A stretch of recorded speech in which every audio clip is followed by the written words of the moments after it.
there's a kind of pain nobody really talks about. It's not heartbreak. It's not failure. It's not even rejection. It's being ignored. And if you've ever experienced it, you know exactly what I mean. That moment when you send a message and hear nothing back. When you walk into a room and someone looks straight through you. When you give everything to a relationship, a friendship, a job, and it feels like you simply don't exist. It's a strange kind of hurt. Quiet, invisible, but somehow louder than anything else in your head. On October 21st, 1879, Thomas Edison demonstrated the first working light bulb. But here's what the history books leave out. In the years before that moment, Edison sent his research to the most respected scientists in the world. They ignored him, dismissed him, called his ideas the work of an uneducated man with no real credentials. The establishment looked straight past him, the same way people had looked past him his entire life. But here's what Edison never did. He never chased their approval. He never sent desperate follow-up letters begging to be taken seriously.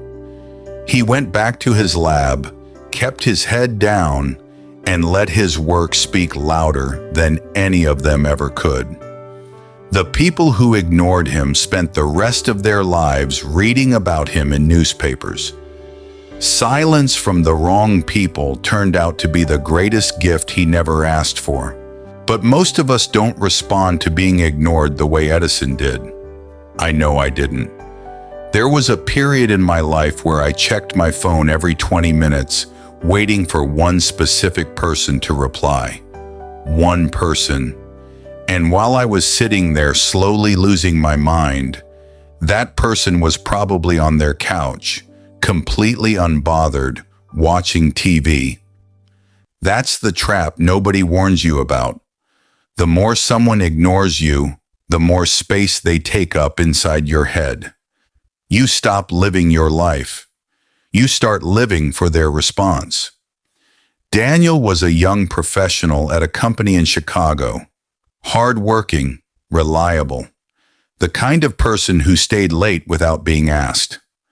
Then a new manager arrived, and every single morning, this manager greeted everyone on the team except Daniel.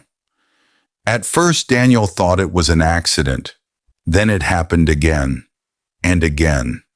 His ideas got talked over in meetings. His emails got one-word replies, and something dangerous started happening inside him. He couldn't stop replaying every interaction. Did I say something wrong? Does he not like me? Am I not good enough? He stopped working for his own future. He started working for one man's attention, and that one man never even noticed. Here's what neuroscience actually found about why this happens. And this stopped me cold when I first read it. Researchers at UCLA conducted a study where participants were excluded from a simple online activity with no warning and no explanation. Just silence. The brain scan showed something that genuinely shocked the scientific community. Being socially excluded activated the exact same neural pathways as physical pain. Not similar regions, the same ones. Your brain cannot tell the difference between being punched and being ignored. And this makes complete sense when you look at human history. For thousands of years, being rejected by your tribe didn't just hurt your feelings, it threatened your survival. You couldn't hunt alone. You couldn't stay warm alone. Exclusion was dangerous. So your brain evolved to treat it like an emergency. That's why one unanswered message can ruin your entire day. Your mind isn't asking why they didn't text back. It's asking something much older. Am I safe? Do I still belong? The Stoics understood this trap 2,000 years before neuroscience had a name for it. Marcus Aurelius, a man who commanded the most powerful empire on earth, wrote in his private journal, never intending anyone to read it, "You have power over your mind, not outside events. Realize this, and you will find strength." This is a man who had real enemies. People who ignored his authority, challenged his decisions, plotted against him, and he still chose not to hand his peace over to their reactions. Epictetus said it even more directly. People are disturbed not by things, but by the view they take of things. Being ignored is just an event. Feeling worthless because of it, that is the story you are writing about yourself. And here's what nobody tells you, but pay attention because this changes everything. You are not obligated to keep that story. Now here is the twist that most people never see coming. The real reason being ignored hurts so much has almost nothing to do with the person ignoring you. It has everything to do with where you've been quietly storing your self-worth. Think about this honestly. If a complete stranger walked past you on the street without saying hello, you wouldn't lose a single minute of sleep. But when someone whose opinion you've made important ignores you, it can wreck you for days. Why? Because somewhere along the way, without realizing it, you handed that person the key to your confidence.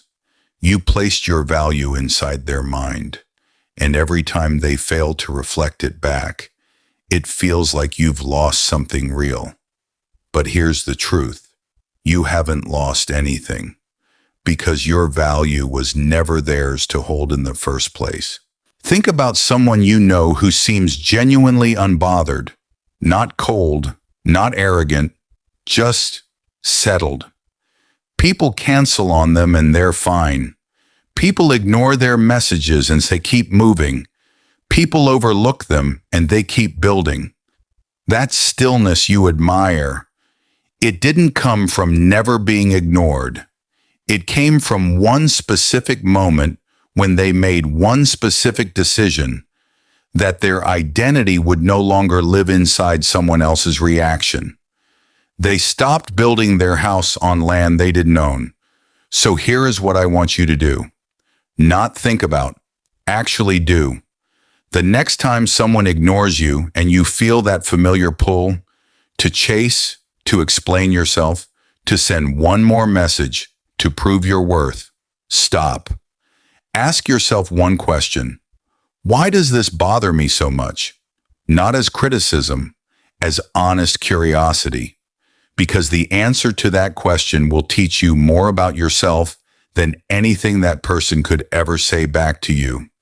And slowly, not overnight, but slowly, something inside you shifts. You stop measuring your value by who responds. You stop shrinking in rooms where people don't notice you. You stop performing for audiences that were never really watching. And you start becoming quietly, consistently, patiently, the kind of person whose presence becomes impossible to ignore. Not because you chased attention, but because you finally stopped needing it. The people ignoring you right now are not deciding your worth. They are revealing where you've placed it. And the beautiful thing, the thing I want you to sit with today, is that you can take it back. Whenever you're ready, it was always yours.